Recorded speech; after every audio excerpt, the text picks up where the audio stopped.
السلام علیکم dear student, میں امید کرتا ہوں آپ سب خیر و عافیت کے ساتھ ہوں گے۔ ڈیئر اسٹوڈنٹ، آج ہم آپ کو 9th کلاس کے اردو کے سالانہ پیپر کے اہم سوالات بتائیں گے اور نیز فل طریقہ کار بتائیں گے کہ کون سا کویسچن کس طریقے سے کرنا ہے تاکہ آپ کو پریزنٹیشن کا بھی مسئلہ پیش نہ آئے۔ تو سب سے پہلے اگر بات کریں درخواستیں یا خطوط، یہ کویسچن اگر آپ کو آ جائے تو اس کو کیسے حل کرنا ہے۔ سب سے پہلے ہم بتائیں گے درخواستیں کون کون سی اس سال بڑی اہم سمجھی جا رہی ہیں۔ پہلے نمبر پہ ہے محلے کی صفائی کے متعلق، حصول سرٹیفکیٹ کے لیے، مضامین کی تبدیلی کے لیے۔ یہ 3 امپارٹنٹ درخواستیں ہیں، تو ان کو آپ نے کیسے لکھنا ہے؟ شروع پہ آپ نے عنوان لکھ کر جو بھی درخواست آئے اس کا آپ نے عنوان درج کر دینا ہے۔ پھر اس کے بعد بخدمت جناب ہیڈ ماسٹر صاحب اور نیچے جناب عالی، اس کے بعد مؤدبانہ گزارش ہے بندہ یا فدوی، یہ سارا مضمون جو ہے وہ درج کرنے کے بعد نیچے العرض اور درخواست دہندہ الف ب جیم، اور لاسٹ پہ آپ نے مورحہ جو جس ڈیٹ پہ ہو آپ کا پیپر وہ آپ نے لکھ دینا ہے۔ اور اس کے بعد اب اگلا کویسچن اگر پیراگراف کی بات کریں جن کی آپ نے تشریح لکھنی ہے، جن اسباق کی، وہ اسباق نوٹ کر لیں، یہ بڑے اہم سمجھے جا رہے ہیں۔ پہلا، تیسرا، 5واں، 7واں، 9واں، 10واں اور 11واں، انشاءاللہ العزیز انہی اسباق میں سے آپ کو پیراگراف کی تشریح لکھنے کو آئے گی۔ اور یہ لکھنا کیسے ہے؟ سب سے پہلے اوپر لکھیں حوالہ متن، پھر آپ سبق کا عنوان لکھیں، پھر مصنف کا نام، پھر خط کشیدہ الفاظ کے معنی، اور نیچے جو ہے وہ آپ لکھیں پیراگراف کی تشریح۔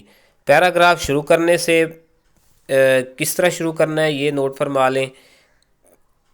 مدرجہ بالا پیراگراف فلاں سبق سے لیا گیا ہے جس میں مصنف یوں کہتا ہے یا بیان کرتا ہے یا کہہ رہا ہے، یہ لکھ کے تو آگے اس کی آپ نے تشریح لکھ دینی ہے، اور یہ میکسیمم 10 سے 15 لائنوں کی ہو۔ آپ کے سلیبس میں حصہ نظمیں اور غزلیں، حصہ نظمیں میں سے آپ کو اشعار کی تشریح آئے گی، اور اگر ہم حمد کی بات کریں تو حمد کے دوسرے، تیسرے اور 5ویں شعر کو آپ نے اچھی طرح تیار کر لینا ہے، اس کی تشریح پوچھی جا سکتی ہے۔ اس کے بعد نعت کے اشعار جو ہیں وہ دوسرا، تیسرا اور چھٹا شعر بڑا اہم ہے۔ برسات کی بہاریں، اس کا تیسرا، چوتھا اور 5واں، اور علامہ محمد اقبال کی جو نظم ہے اس کا دوسرا، چوتھا، 5واں اور چھٹا جو ہے یہ اشعار کو آپ نے تیار کر لینا ہے۔ اور یہ یاد رکھنا ہے کہ اشعار کے جو آپ نے تشریح لکھنی ہو، پہلے مفہوم لکھیں، وہ 2 لائنوں کا یا زیادہ سے زیادہ 3 لائنوں کا ہو جائے، اور جو تشریح ہو نیچے اس کے بعد تشریح کی ہیڈنگ دیں۔ تشریح جو ہے وہ آپ میکسیمم 4 یا 5 لائنوں سے زیادہ نہ کریں۔ تو اسی طرح اگر ہم غزلوں کی بات کریں تو جو آپ کے سلیبس میں غزلیں ہیں، میر تقی میر کی غزل، اس کے جو اشعار ہیں تیسرا، چوتھا، چھٹا یہ اہم ہے۔ خواجہ حیدر علی آتش جو ہے اس کی جو غزل ہے اس کے اشعار کا دوسرا، 5واں اور چھٹا۔ پھر مرزا اسد اللہ غالب، ان کی جو غزل ہے اس کا چوتھا، 5واں اور چھٹا، اور لاسٹ پہ بہادر شاہ ظفر کی جو غزل ہے اس کا دوسرا، تیسرا، چوتھا اور چھٹا۔ یہ اشعار جو ہیں یہ اچھے طریقے سے آپ نے یاد کر لینے ہیں۔ اس کے بعد اگر خلاصہ جات کی بات کریں تو جو کہانی اسباق جو ہیں وہ اہم سمجھے جا رہے ہیں، ان کا خلاصہ جو ہے یہ والے جو میں اسباق بتانے لگا ہوں ان کے آپ خلاصے تیار کر لیں۔ ہجرت نبوی، کاہلی، پنچایت، آرام و سکون، قدر ایاز، یہ 5 جو اسباق ہیں ان کے آپ خلاصے یاد کر لیں۔ خلاصے کا لکھنے کا طریقہ یہ ہے، اوپر سبق کا خلاصہ یہ ہیڈنگ دیں، پھر جو ہو جس کہانی کا یا سبق کا نام ہو وہ اس کو عنوان اس کا درج کریں، اور نیچے پھر آپ لکھنا شروع کر دیں۔ یہ آپ میکسیمم 2 پیج جو ہیں 2 صفحات پر مشتمل خلاصہ لکھیں، کیونکہ اس کے 5 نمبر ہوتے ہیں تو زیادہ لکھیں گے تو آپ کو ٹائم جو ہے وہ آپ کا ضائع ہوگا، تو لہٰذا بہتر یہ ہے کہ میکسیمم 2 پیج ہی آپ لکھیں۔ اس کے بعد جو مرکزی خیال ہوگا یا خلاصہ حصہ نظم میں سے، یہ امپارٹنٹ جو نظمیں اس سال سمجھی جا رہی ہیں وہ ہیں نعت اور برسات کی بہاریں۔ تو اگر آپ نے خلاصہ اس کا لکھنا ہے تو خلاصہ آپ 1 پیج لکھیں، بہت زیادہ ہے یعنی اس سے زیادہ نہ لکھیں، اور اگر مرکزی خیال کی بات ہو تو وہ آپ 10 یا 12 لائنز جو ہے نا، یہ اس سے زیادہ مرکزی خیال لکھنے کی ضرورت نہیں ہے۔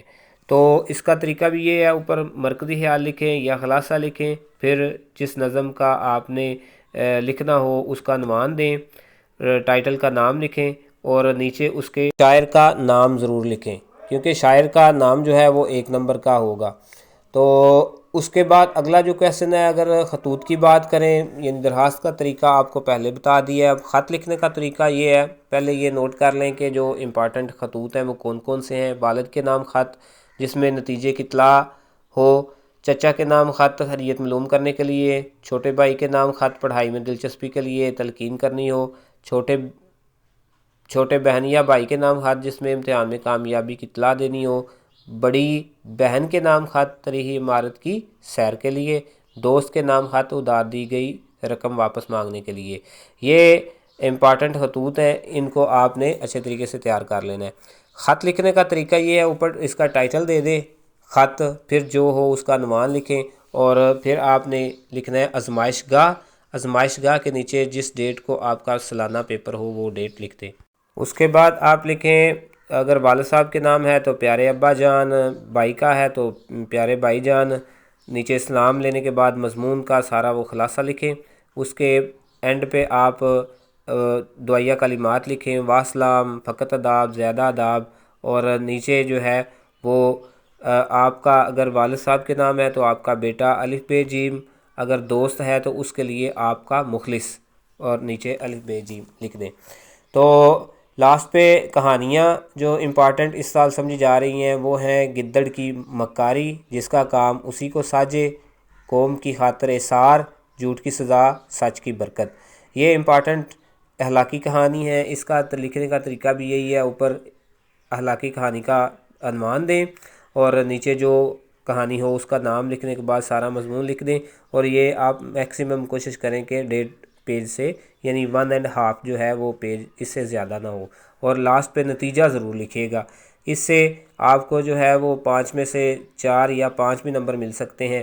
تو ان ساری باتوں کا مقصد یہ ہے کہ آپ کے زیادہ سے زیادہ نمبر آ سکیں۔ لاسٹ پہ جو کویسچن آتا ہے محاورات کی درستگی یا تکمیل، تو وہ آپ نے ضرب الامثال والا کریں گے تو وہ زیادہ ایزی ہے، کیونکہ اس میں گرامر کا جو ہے وہ اتنا عمل دخل نہیں ہوتا، صرف ضرب الامثال ہوتی ہیں، ان کو آپ درست کر کے لکھ لینا ہے۔